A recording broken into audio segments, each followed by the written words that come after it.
అంతరిక్షం అంటే అదేదో అందని ద్రాక్షగా మారిన భారత్ ప్రస్తుతం విశ్వవేదికలపై సత్తా చాటుతోంది. తొలినాళ్లలో ఏ దేశాల నుంచైతే సాంకేతిక సమాచారాన్ని అరువు తెచ్చుకున్నామో ఇప్పుడు అవే దేశాలు భారత్ను ప్రయోగాలకు కేంద్రంగా మలుచుకుంటున్నాయి. దిగ్విజయంగా సాగుతున్న ఇస్రో మరో మైలురాయి అధిగమించింది. బ్రిటన్కు చెందిన అత్యంత బరువైన 5 వాణిజ్య ఉపగ్రహాలను నింగిలోకి పంపింది.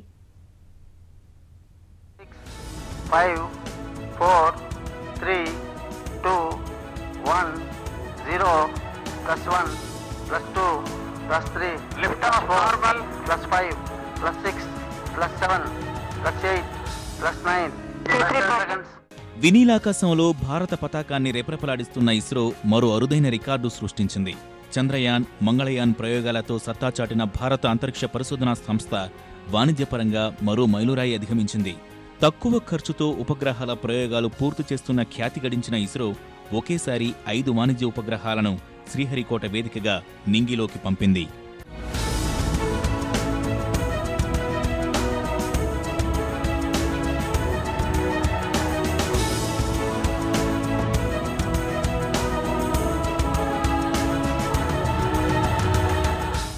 అంతరిక్షయానంలో ఇప్పటికే ఇస్రో ప్రస్థానం మకుటాయమానంగా వెలుగొందుతోంది. 19 దేశాలకు చెందిన 40 ఉపగ్రహాలను నింగిలోకి పంపిన చరిత్ర ఇస్రో సొంతం. ఇప్పుడు ఒకేసారి 5 ఉపగ్రహాలను పంపి మరో అధ్యాయాన్ని లెక్కించింది. అనేక అంతరిక్ష ప్రయోగాలకు కేంద్ర బిందువుగా నిలిచిన నెల్లూరు జిల్లా సతీష్ ధావన్ స్పేస్ సెంటర్ నుంచి polar satellite launch vehicle C-28 ద్వారా నింగిలోకి పంపింది. PSLV వాహక నౌక ద్వారా నింగిలోకి వెళ్లిన బ్రిటన్ ఉపగ్రహాలు ప్రపంచ దేశాలకు సేవలు అందించనున్నాయి. ఈ ప్రయోగానికైన ఖర్చు 180 కోట్ల రూపాయలు బ్రిటన్ భరించేలా ఒప్పందాలు జరిగాయి. It's been a wonderful mission. We have had an extremely successful mission which carries for the customer one of the heaviest payloads from the PSLV. Let me take this opportunity to place on record our sincere appreciation of the entire team of ISRO for ensuring that we have had another successful PSLV mission. We have the next launch getting ready. We have the satellite already sitting in Sriharikota, and the GSLV launch vehicle is getting assembled. And we have a series of launches scheduled till March next year, primarily to make sure that the essential capacity that we need to provide both in the navigation series and also in the communication series is met. ఒక్కొక్కటి 447 కిలోల బరువున్న DMC-123, 91 కిలోల బరువున్న CBNT-1 ఉపగ్రహాన్ని యూకేకి చెందిన service satellite technology limited తయారు చేసింది. 7 కిలోల బరువున్న DE ఆర్బిట్ సైల్ ఉపగ్రహాన్ని సర్వీస్ స్పేస్ సెంటర్ తయారు చేసింది. ఈ 5 ఉపగ్రహాలు భారత అంతరిక్ష పరిశోధనా సంస్థకు అనుబంధమైన యాంత్రిక్స్ ఆధ్వర్యంలో సూర్యవర్తన కక్షలోకి ప్రవేశపెట్టారు. ఈ ఉపగ్రహాలు తీసే ఛాయాచిత్రాలు చైనాకు చెందిన 21వ శతాబ్దపు ఏరోస్పేస్ టెక్నాలజీ లిమిటెడ్ అనే సంస్థ కొనుగోలు చేసింది. ఈ ఉపగ్రహాలు 7 ఏళ్ల పాటు సేవలు అందించనున్నాయి. ఈ సంస్థ ద్వారా అవసరమైన ఏ దేశమైనా సేవలు పొందే అవకాశం ఉంది.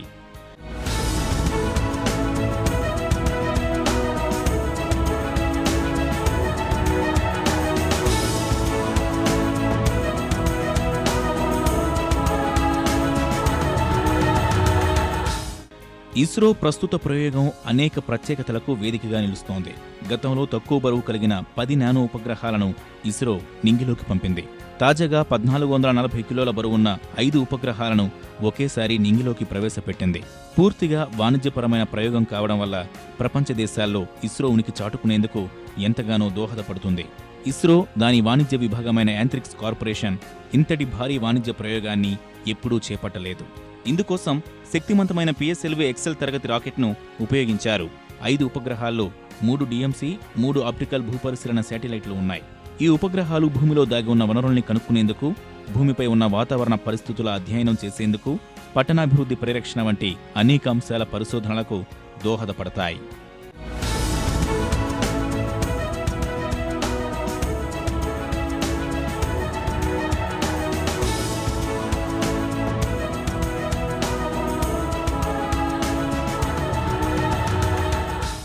వరుస విజయాలతో దూసుకెళుతున్న ఇస్రో వాణిజ్యపరంగానూ ప్రపంచానికి సవాల్ విసురుతోంది.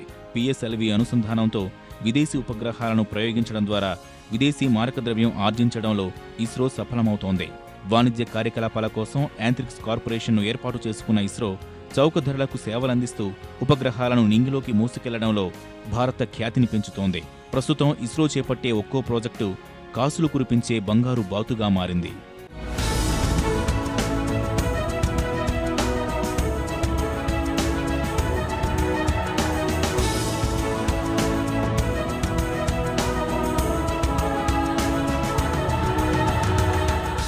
అంతరిక్ష రంగంలో అగ్రగామిగా కొనసాగుతున్న ఇస్రో పూర్తి వాణిజ్య అవసరాల కోసం యాంత్రిక్స్ కార్పొరేషన్ను ఏర్పాటు చేశారు.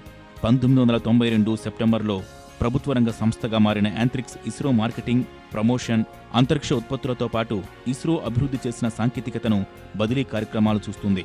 పిఎస్ఎల్వి, జిఎస్ఎల్వి వాహక నౌకల ద్వారా ఇతర దేశాలు ఇస్రోకు మధ్య యాంత్రిక్స్ అనుసంధాన వేదికగా మారింది. 2002-2003లో 19 కోట్లతో ప్రారంభమైన ఇస్రో ఆదాయ ప్రస్థానం ఇంతింతై బటుడింతై అన్నట్లుగా 2006-07 ఆర్థిక సంవత్సరానికి 106 కోట్లు సంపాదించి పెట్టింది. ఆ తర్వాత ఏడాది 169 కోట్లు, 2008-09కి 150 కోట్లు, ఆ మరుసటి ఏడాదికి 128 కోట్ల రూపాయలను భారత ఖజానాకు చేర్చింది. ఇన్శాట్, జీశాట్తో పాటు వివిధ ఉపగ్రహాల ద్వారా 1992 నుంచి గత ఏడాది వరకు సుమారు 4,408 కోట్ల రూపాయల ఆదాయం వచ్చినట్లు ప్రభుత్వ లెక్కలే చెబుతున్నాయి. ఇస్రో సాధించిన ఘనతల వెనుక ఎన్నో ఏళ్ల శ్రమ దాగి ఉంది. ఎన్నో కష్టనష్టాలకు ఊర్చి సంస్థ ఈరోజు ఈ స్థాయికి చేరింది.